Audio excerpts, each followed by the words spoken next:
সুপ্রিয় দর্শক মণ্ডলী, আসসালামু আলাইকুম।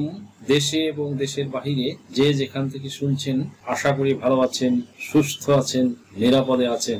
আমি advocate Mohammad Belayet Hossain, Bangladesh supreme court. Viewers, আজকে দুর্দান্ত একটি টপিক নিয়ে আপনাদের সামনে হাজির হয়েছি। টপিকটি হলো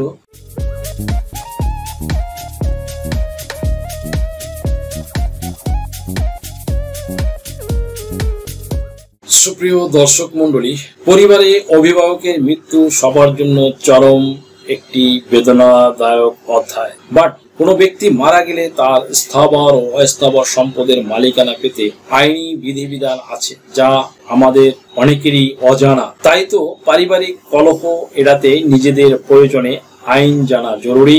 এবার আপনাদের জানাবো উত্তরাধিকার সনদ কি, কেন ও কিভাবে। উত্তরাধিকার সনদ কি? কোনো ব্যক্তি মারা গেলে তার বৈধ উত্তরাধিকারী নির্ধারণ করে ক্ষমতা সম্পন্ন আদালত কর্তৃক যে সার্টিফিকেট ইস্যু করা হয়, সেটি বেসিক্যালি সাকসেশন সার্টিফিকেট বা উত্তরাধিকার সনদ। সাধারণত মৃত ব্যক্তির ব্যাংকে জমানো টাকা, কোম্পানির শেয়ার, ডিবেঞ্চার, অস্থাবর সম্পত্তি, সঞ্চয়পত্র ইত্যাদি তার বৈধ ওয়ারিশগণ ব্যাংকে জমা টাকা উত্তোলন বা অন্যান্য বিষয়গুলো কোম্পানির শেয়ার, ডিবেঞ্চার, অস্থাবর সম্পত্তি, গাড়ি, সঞ্চয়পত্র ইত্যাদি নিজেদের নামে রেজিস্ট্রিভুক্ত কিংবা মালিকানার অংশ নির্ধারণ করতে চাইলে প্রয়োজন হয় সাকসেশন সার্টিফিকেট।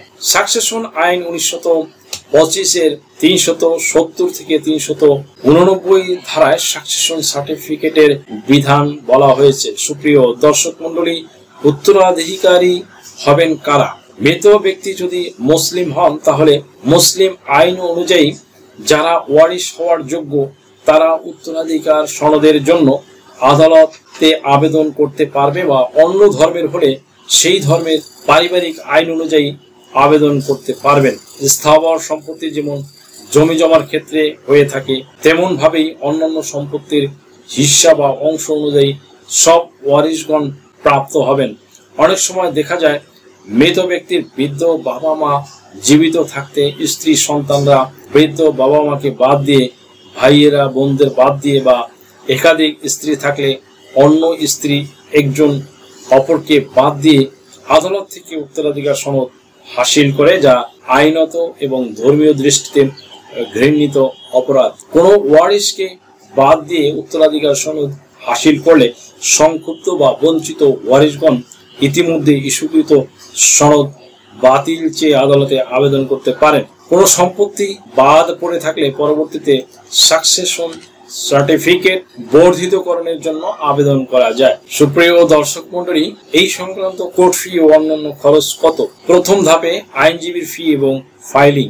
দ্বিতীয় ধাপে আদালতে শুনানি অন্তে আবেদন মঞ্জুর করলে কোর্ট ফি দাখিল করতে হয়। সেই ক্ষেত্রে যে সম্পত্তির জন্য আবেদন করা হয়েছে তার মান 20,000 টাকা পর্যন্ত হলে কোনো কোর্ট ফি দিতে হয় না। আপনার কি ভিজিট ভিসা বা স্টুডেন্ট ভিসা বা সার্ভিস ভিসার জন্য ফিনান্সিয়াল এফিডেভিট প্রয়োজন?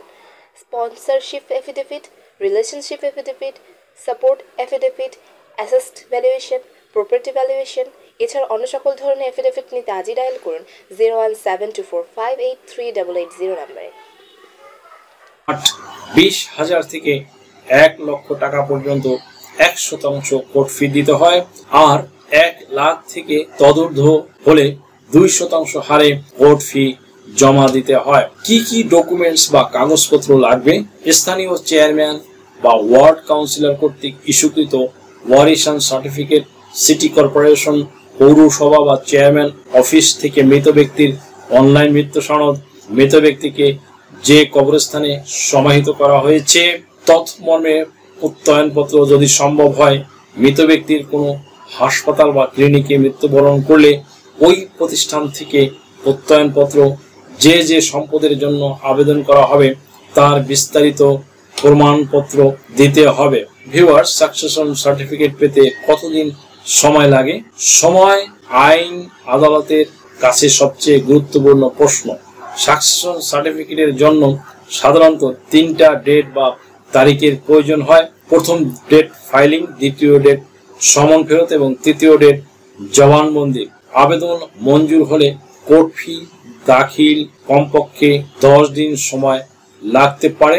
এভাবে করে সার্টিফিকেট ইস্যু করাতে হবে। একাধিক ওয়ারিশ থাকলে যে কোনো একজনকে ক্ষমতা প্রদান দিলে তিনি মামলা বা কোর্ট প্রসিডিউর পরিচালনা করতে পারবেন। ওয়ারিশন সনদ আর সাকসেশন সার্টিফিকেট কিন্তু এক নয়। উত্তরাধিকার সনদের আবেদন নিম্ন আদালতে খারিজ হলে কিন্তু জেলা জজ আদালতে আপিলের বিধান আছে। দেশ ও বিদেশ থেকে যে কোনো ধরনের হলফনামা, এফিডেভিট নিতে চান, কাবিননামা, নিকানামা যে কোনো ভাষায় অনুবাদ করে বিভিন্ন মন্ত্রণালয়, ইসলামিক ফাউন্ডেশন থেকে সত্যায়িত করে নিতে চান, শিক্ষা সনদ বা অন্য যে কোনো ধরনের ডকুমেন্ট শিক্ষা বোর্ড, শিক্ষা মন্ত্রণালয় থেকে সত্যায়িত করে নিতে চান, ধর্ম পরিবর্তন করে কোর্ট ম্যারেজ করতে চান, কুরিয়ার, ইমেইল, হোয়াটসঅ্যাপ, ইমো, মেসেঞ্জারিতে ডেলিভারি নিতে পারবেন। তাছাড়া সরাসরি এসেও নিতে পারবেন। Mobile number 01724583880। আশা করি ভিডিওটি থেকে আপনারা সামান্যতম হলেও উপকৃত হয়েছেন। যদি এই ভিডিওটি আপনাদের সামান্যতম উপকার আসে তাহলে রিকোয়েস্ট করব চ্যানেলটি লাইক, শেয়ার, কমেন্টস এবং সাবস্ক্রাইব করে পাশে থাকা বেল বাটনটি প্রেস করে দিন, যাতে পরবর্তী ভিডিওর নোটিফিকেশনটি খুব সহজেই পেয়ে যান। সো আজকের মতো এখানেই শেষ করছি। দেখা হবে অন্য কোনো দিন, অন্য কোনো ভিডিওতে, অন্য কোনো আইনি কন্টেন্ট নিয়ে। সেই পর্যন্ত সকলে ভালো থাকুন, সুস্থ থাকুন, নিরাপদে থাকুন। আবারও সবাইকে ধন্যবাদ জানিয়ে এখানে শেষ করছি। আল্লাহ হাফিজ।